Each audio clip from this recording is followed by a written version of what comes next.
अगर आप salaried person हैं और किसी कंपनी में काम करते हैं, आपने आईटीआर फाइल करते समय उस आईटीआर में फेक डिडक्शन क्लेम किया है या आपने एक्सेसिव रिफंड लिया है जो रिफंड आपका बनता ही नहीं था, इस केस में जो जिस कंपनी में आप काम कर रहे हैं उस कंपनी को लेटर इशू होना स्टार्ट हो गए हैं। ध्यान रखिए कि fake claim as a employee आपने लिया है, लेकिन लेटर अब जो है आपकी कंपनी को इशू हो रहे हैं।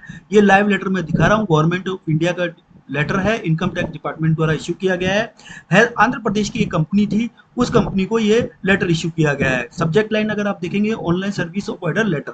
अगर सब्जेक्ट देखेंगे तो सब्जेक्ट में बता रहे हैं कि excessive refund claim bye tax payer in the form of wrongful deduction exemption in the income tax return filed assessment year 21-22, 22-23 और 24-23-24, मतलब 3 असेसमेंट ईयर के लिए लेटर इशू किया गया है।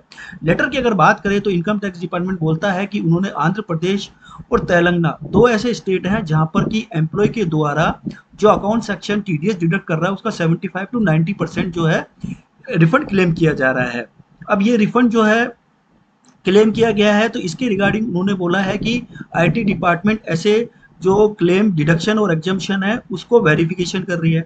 इसी के साथ साथ उन्होंने ये लेटर एम्प्लॉय की कंपनी को इशू किया और कंपनी को बोला कि आप अपने एम्प्लॉयज को बोलिए कि अगर उन्होंने 21-22, 22-23 या 23-24 के अंदर कोई डिडक्शन या एग्जम्पशन फेक क्लेम की है तो उसको करेक्ट कर दे।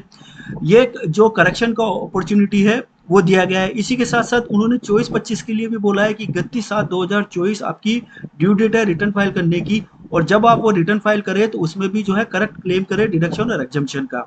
अगर आपका एम्प्लॉय खुद आके ये डिडक्शन या एग्जम्पशन जो उसने रॉन्ग क्लेम किए है उसको करेक्ट नहीं करता है, और अगर नोटिस इशू हो गया तो नोटिस इशू होने के बाद में जो एडिशनल टैक्स बना उस पर इंटरेस्ट देना पड़ेगा, और कुछ सीवियर केसेस के अंदर एडिशनल टैक्स का 200% पेनल्टी के रूप में देना पड़ेगा।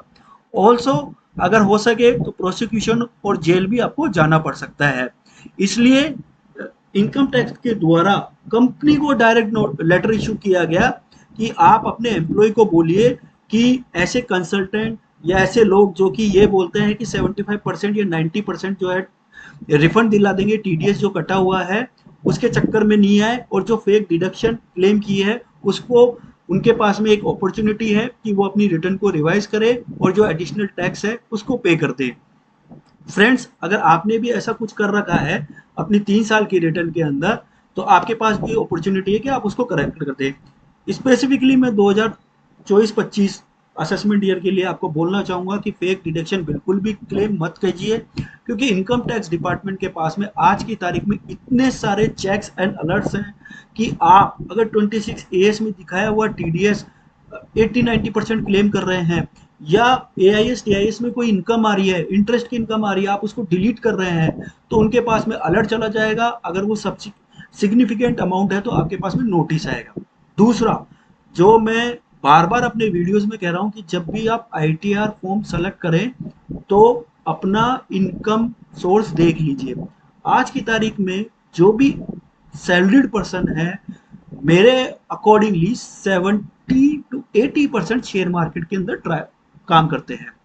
एक लाइव एग्जांपल मैंने दिया हुआ है कि बंदे की एनुअल इनकम 3 लाख रुपए है, लेकिन उसका अगर शेयर मार्केट के अंदर ट्रांजेक्शन देखें जो उसके एआईएस में दिख रहा है, 1 करोड़ रुपए का उसका ट्रांजेक्शन दिख रहा है। वो आईटीआर 1 फाइल करता है, 1 फाइल करते ही विद इन ए वीक उसके पास नोटिस आ जाता है कि तुम्हारा तो एआईएस टीआईएस में 1 करोड़ रुपए का शेयर मार्केट का ट्रांजेक्शन दिख रहा है और आप आईटीआर 1 की फाइल कर रहे हैं। वो कैसे कर सकते हैं? सही फॉर्म चूज कीजिए। तो इन सब नोटिस को बचने के लिए अगर आप खुद रिटर्न फाइल कर रहे हैं या किसी से फाइल करवा रहे हैं तो एटलीस्ट जो इनकम टैक्स का फॉर्म है उस फॉर्म को करेक्टली चूज कीजिए, सो दैट कि आपके पास में नोटिस नहीं आए। और फेक डिडक्शन क्लेम करने के बारे में आप सोच रहे हैं तो मत कीजिए अभी, क्योंकि क्या होगा कि आपकी कंपनी को एक लेटर इश्यू होगा जो कि मुझे लगता है कि आपके लिए भी ठीक नहीं है और आपकी कंपनी के लिए भी ठीक नहीं है।